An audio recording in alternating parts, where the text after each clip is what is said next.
Hola estudiantes, bienvenidos al área de Desarrollo Personal, Ciudadanía y Cívica. El título es Analizamos el derecho a la tierra y al territorio de los pueblos indígenas u originarios.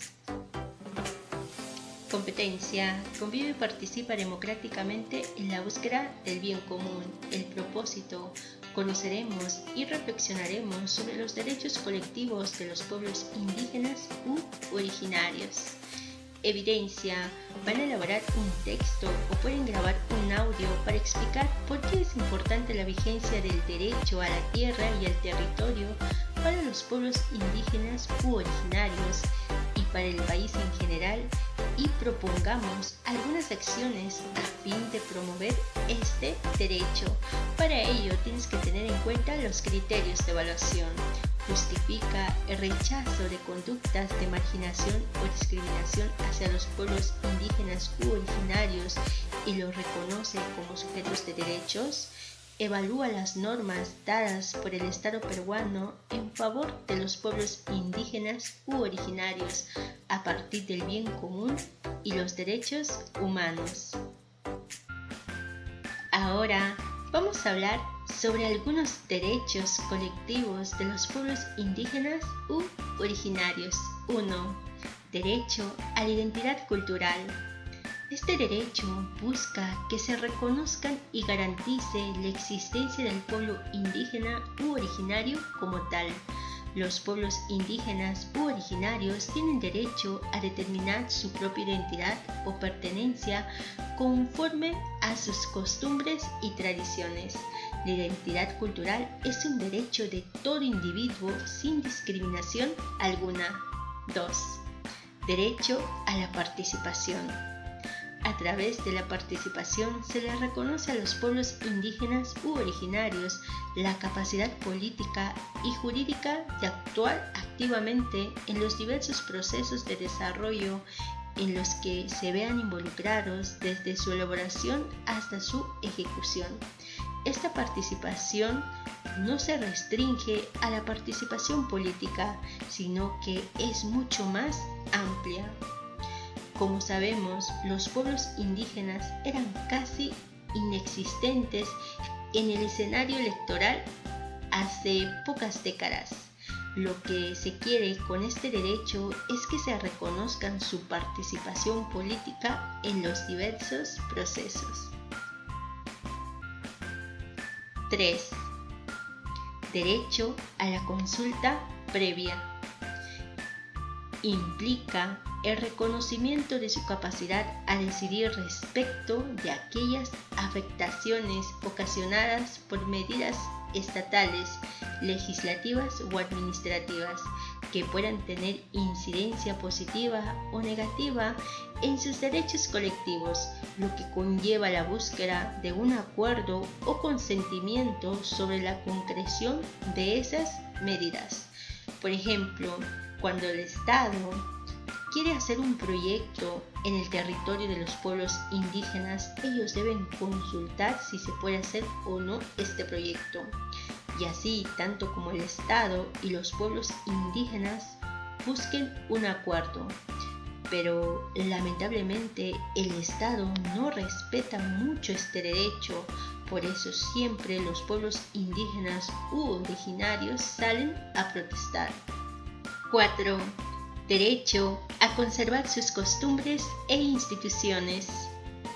Este derecho consiste en retener y desarrollar sus propias instituciones sociales, económicas, culturales y políticas, incluyendo sus prácticas, costumbres, derechos y sistemas legales, siempre que éstas no sean incompatibles con los derechos fundamentales definidos por el ordenamiento jurídico nacional ni con los derechos humanos internacionalmente reconocidos.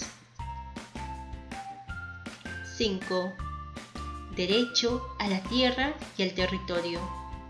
Este derecho comprende la conservación y protección de sus tierras y territorios, con los que guardan una estrecha relación de índole espiritual, cultural y económica. El territorio incluye el concepto de tierra y comprende la totalidad del hábitat que los pueblos indígenas ocupan o utilizan de alguna manera. 6. Derecho a los recursos naturales. Este derecho comprende el uso, administración y conservación de los recursos naturales que se encuentren en su ámbito geográfico y que tradicionalmente utilizan para su subsistencia, así como participar siempre que sea posible de los beneficios de su explotación en el marco de la legislación vigente. Los pueblos indígenas tienen derecho a los recursos naturales para que ellos puedan subsistir. Ahora vamos a hablar sobre una noticia. Carretera Iquitos, Saramiriza, polémica alrededor de una vía que cruza la Amazonía.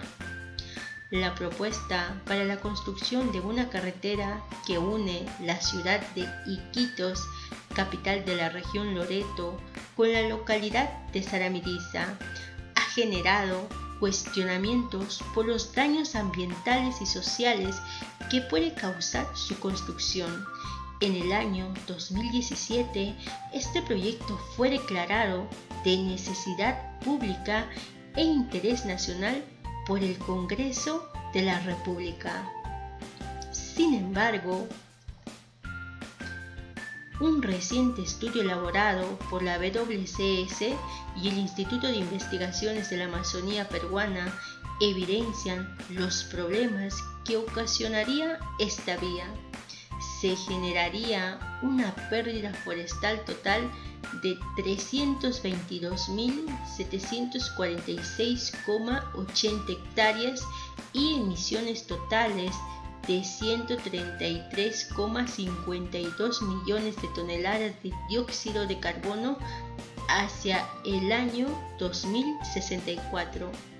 Además del impacto económico para el Estado, habrá un fuerte impacto para las comunidades indígenas que tienen economía de subsistencia, pues la carretera se sobrepone a zonas críticas donde quienes viven en estas comunidades hacen su colecta de frutos, chacras, caza y pesca. La carretera no significa desarrollo, es una amenaza, una pérdida de recursos, nos pone en riesgo para la diversidad en la Amazonía, dice Yamnet Maniwari, presidente de la Coordinadora Regional de los Pueblos Indígenas. Los bosques primarios son fuente de vida para los pueblos indígenas. La carretera afecta la vida y la subsistencia de la población Maniwari. Agrega que la carretera facilitará el ingreso de madereros, traficantes de tierras, invasiones de colonos.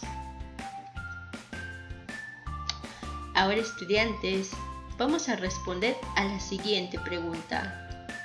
¿Qué derechos colectivos de los pueblos indígenas u originarios se estarían incumpliendo si prospera una de las formas de ejecutar el proyecto de esta carretera?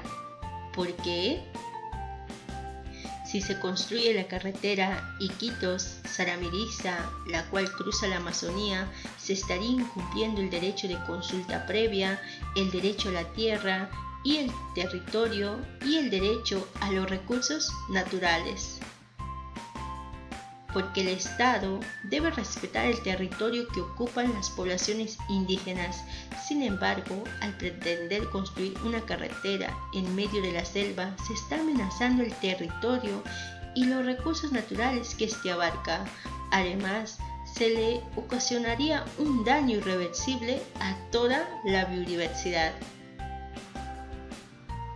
Bueno, chicos y chicas, hasta aquí terminaríamos la primera parte.